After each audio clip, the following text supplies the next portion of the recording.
Hello everyone, my name is Danny. This review is for the movie called Greyhound. This is a 2020 film. Probably should have been in theaters, but so goes the situation. This is rated PG-13. It runs an hour and a half. It stars the man, Tom Hanks, Elizabeth Shue, and Stephen Graham. The description.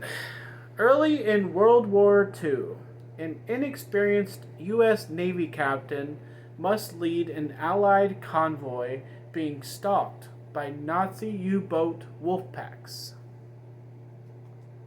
This just came out in July, so I hope everybody's able to watch it. This is Greyhound.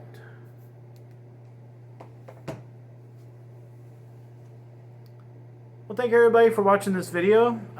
If you'd like any correspondence with me outside of YouTube, I do have my Facebook page up and running. It's Danny's Movies and Music. Lots of bonus content on there, lots of different opinions, and just be nice to maybe get to know each other too. So if you'd like to check that out, you're welcome to. I know we're all striving for the theaters, which I thought they were kind of opening up this weekend, but I guess not. And nothing's really coming out till August anyways, so...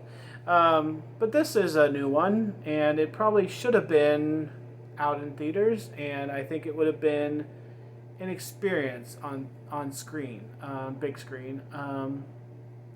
My main criticism of this movie, and what really drug it down for me, was the viewing of this film on my screen, in the format that I was able to watch this movie.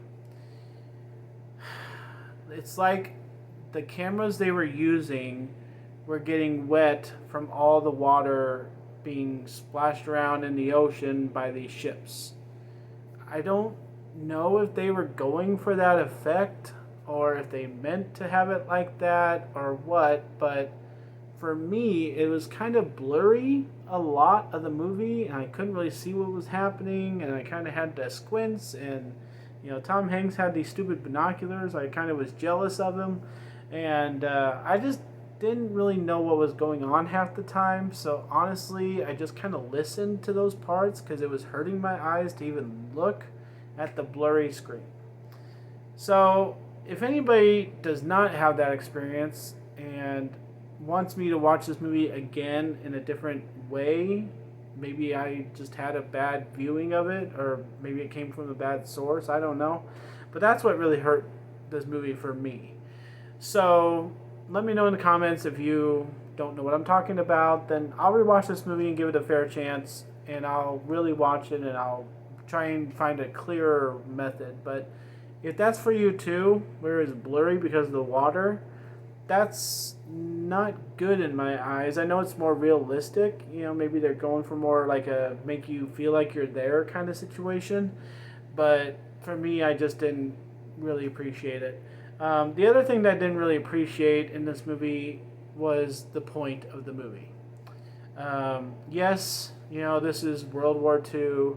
Yes, it's, different things, attacking each other, and we're with Britain, and we're against the U-boats and all this stuff, but the situation doesn't feel so dire. Like, by the end of the movie, you can tell something's happened, but, like, I don't know, it just doesn't feel like a magnificent victory. Like, I mean, have already suggested this movie to a friend because I think they would like it more than I would, and I know they liked Pearl Harbor more than I did, but, I think Pearl Harbor was a better movie because it was about something that mattered, This one, they painted out in the beginning that they're all in this area called the Black Pit.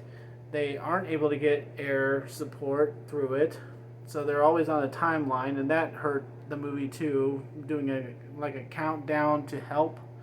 I never really appreciate that with movies because then we're anticipating things happening in a certain way because we know that help will be coming and saving the day.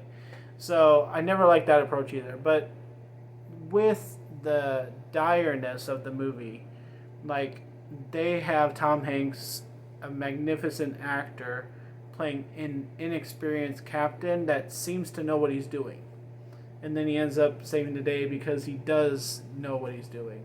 So just the point of the movie, like I just didn't really understand or agree with the way they were telling it, why they were telling this story, why we were in this place, just I don't know. I just wasn't really understanding the point of this other than to make a really big, awesome Navy battle movie. And that's what it is. It's big. And it has a lot of people in it. And it has some really big ships and some cool torpedoes and stuff like that. But I feel like most of this movie was not done in the actual ocean. I know, right? And I don't always think about that when I'm watching movies, but like this one, I really, really was. And so I just kind of felt sorry for it. And there were some scenes that I could just kind of listen to. I didn't really need to watch. And that's not good. And so I'm going to give Greyhound a C. I think it's a fair grade to say it's good enough to not be horrible. It helps having Tom Hanks. It helps having all these people playing minor roles and, talking in the way Navy people talk to each other. But otherwise than that, nobody had any character. They were all pretty dry as far as acting goes. So I just didn't really care for it. And I know I'm going to be on the lower spectrum of people because a lot of people love movies like this. They just fall in love with movies like this because they're so big and they're so adventurous and there's so many missiles being shot off. And I understand all that, but I just have never really cared for that, and I didn't like the way that this movie did things. So, a C for Greyhound. Thanks a lot, guys. My name's Danny. If you like this or my other videos, try and give some of them a watch. Like and subscribe to my channel if you would. Enjoy movies. Thanks.